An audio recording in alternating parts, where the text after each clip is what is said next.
So hello guys, welcome back to another video. इस video में हम बात कर रहे होंगे तुम्हारे पीसीएम में तुमको क्या प्रायोरिटी में क्या पढ़ना चाहिए, कौन से चैप्टर्स है जो तुम्हारे प्रायोरिटी 1 में आएंगे।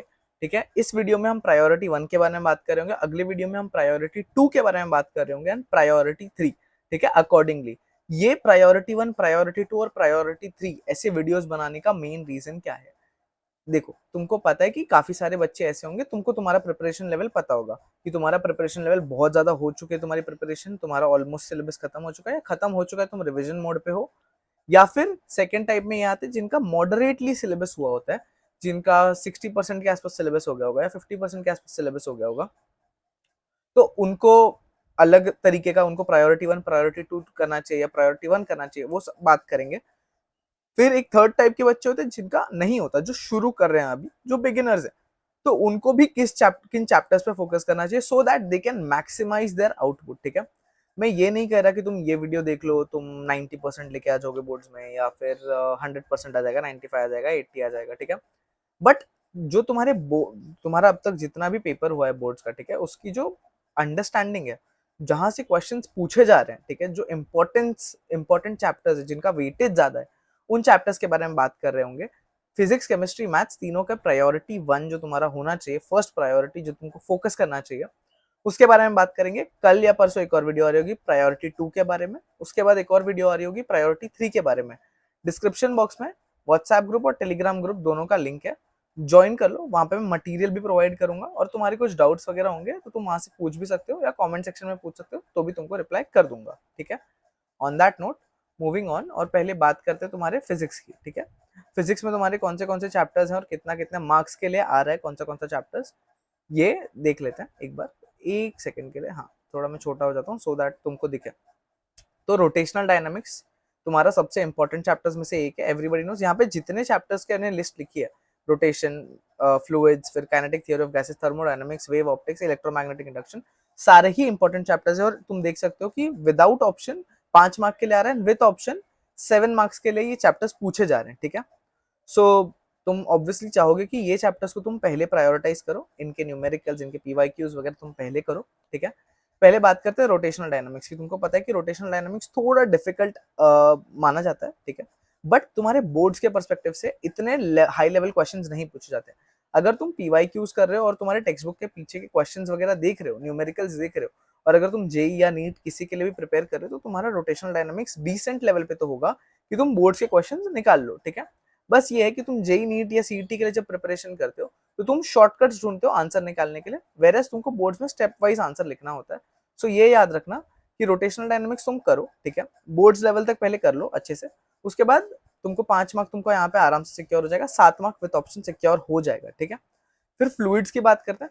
फ्लूइड्स जनरली ये मैकेनिकल फिजिक्स का वो पार्ट है जो जनरली बच्चों को ऐसा लगता है कि या तो ध्यान नहीं दिया होता है, इजी है फ्लूइड्स, बट बच्चे ध्यान नहीं देते, वैसा पार्ट है, क्योंकि रोटेशन उसके पहले पढ़ाया जाता है इन जनरल। सो अगर तुमको फ्लूइड्स भी आता है, फ्लूइड समझ में आता है, तुम वहां से भी तुम अपने 7 मार्क निकाल सकते हो। केटीजी एंड रेडिएशन, केटीजी मतलब kinetic theory of gases and radiation, again important chapter. क्यों? केटीजी एंड थर्मोडायनेमिक्स तुम्हारे दोनों फिजिक्स में भी है, केमिस्ट्री में भी है। ठीक है, तुमको केमिस्ट्री में भी एक अच्छा अमाउंट ऑफ वेटेज देके जाता है केटीजी एंड थर्मोडायनेमिक्स। तो तुम ये मत देखो कि यहाँ पे सिर्फ 5-5 मार्क मिल रहा है, तुम ये देखो कि वहां पे केमिस्ट्री में भी है, हमको 5-10 नंबर दिला के जाने वाले। ठीक है, 10 मार्क यहाँ पे दिलाएगा, 10 मार्क वहां दिलाएगा, तो केटीजी एंड थर्मोडायनेमिक्स वहां से बहुत इंपॉर्टेंट हो जाता है। खाली तुमको दिखेगा कि माइनस प्लस का डिफरेंस आ जाता है इन फॉर्मूलाज केटीजी के फिजिक्स और केमिस्ट्री में, ठीक है, एंड थर्मोडायनेमिक्स एज वेल।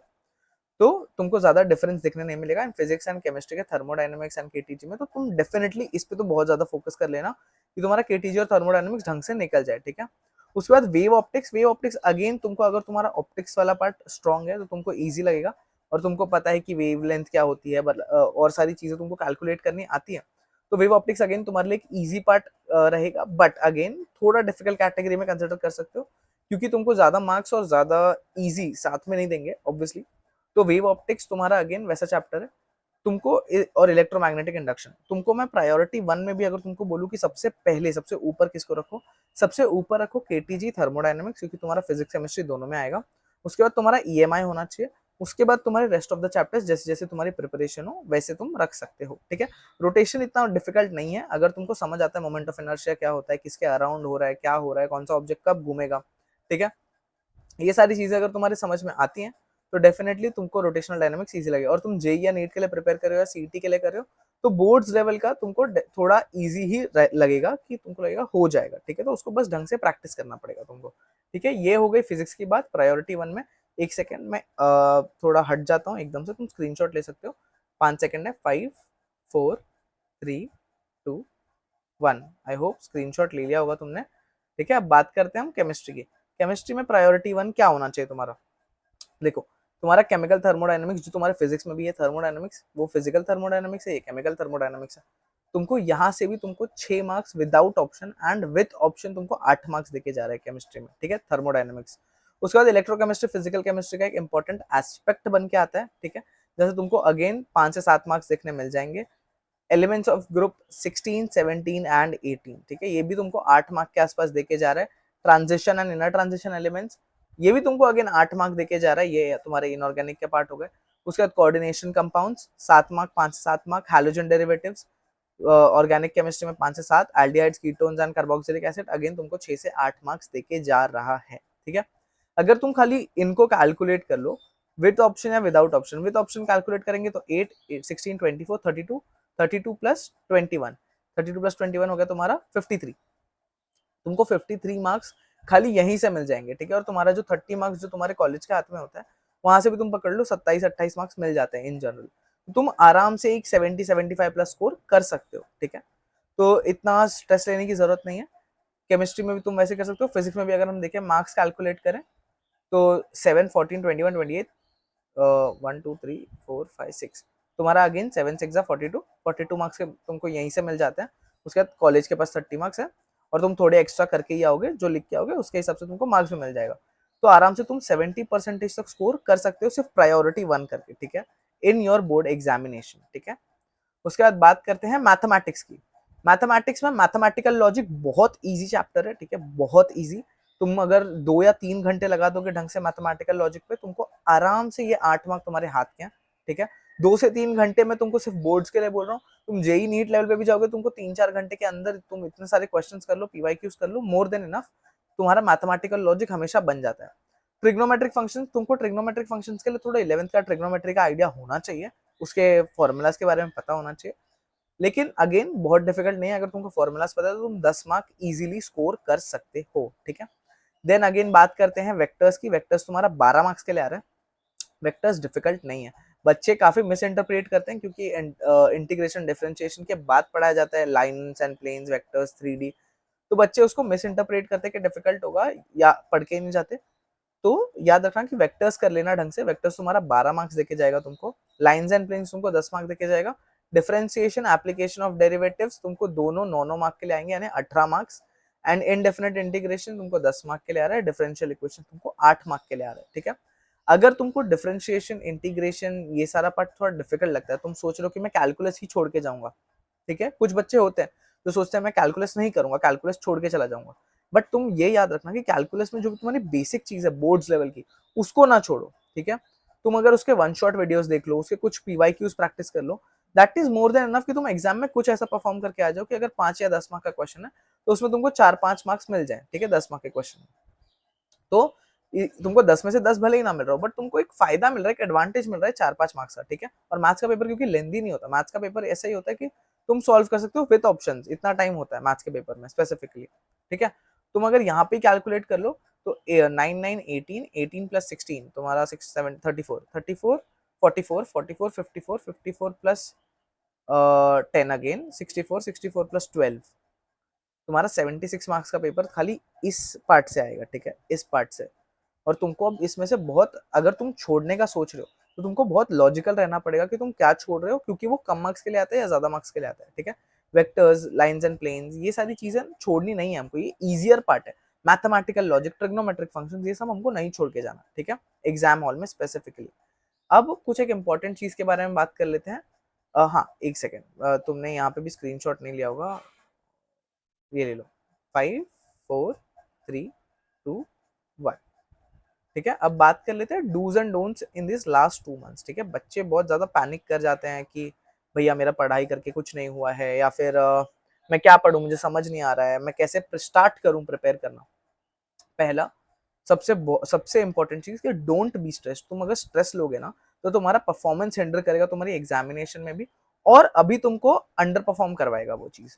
ठीक है, तुम अगर यही सोच के चलते रहोगे कि मुझसे नहीं हो पाएगा, नहीं हो पाएगा, नहीं हो पाएगा, तो तुमसे नहीं हो पाएगा। ठीक है, रादर देन दैट सोचो कि मैं अब क्या क्या कर सकता हूँ, जो बीत गया सो बीत गया। ठीक है, रात गई बात गई, अब तुमको सोचना है कि तुम क्या क्या चीजें कर सकते हो। ठीक है, जो तुम्हारे हाथ में है उसको कैप्चर करने की कोशिश करो। सेकेंड, ये तुम्हारा एक बहुत बड़ा डाउट है, what to focus on, physics, chemistry, mathematics, अगर इसमें से भी क्या फोकस करूं, इसका आंसर तुमको मिल गया। मैंने प्रायोरिटी 1 तुमको दे दिया है, प्रायोरिटी 2, प्रायोरिटी 3 सिमिलर तरीके से तुमको दे दिया जाएगा। उसके बाद इंपॉर्टेंट चैप्टर्स पे तुमको फोकस करना है, प्रायोरिटी 1, प्रायोरिटी 2, प्रायोरिटी 3 के हिसाब से। तुमको mock test, mock papers, prelim exams तुम दोगे अगेन। ठीक है, वो सारी चीजें देते रहना।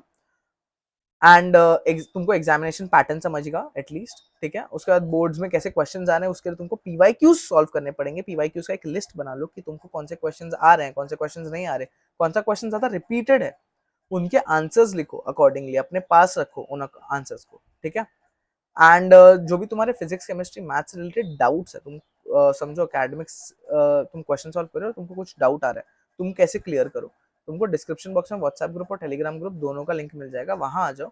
वहां पे तुम बात कर सकते हो। लास्ट ईयर भी अराउंड 300 350 बच्चे थे, उसके पहले भी हमारे पास अराउंड 200 250 बच्चे थे।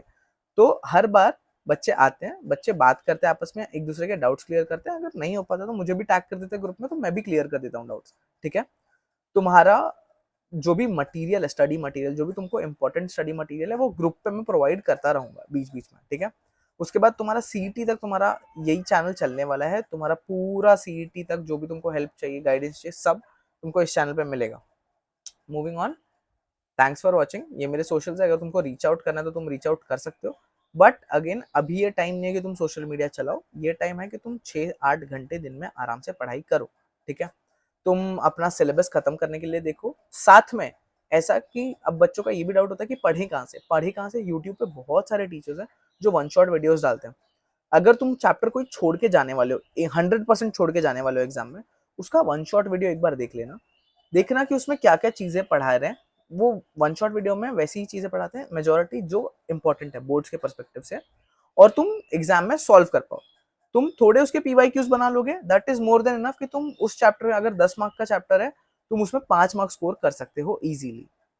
तो वो सारी चीजें ध्यान में रखना।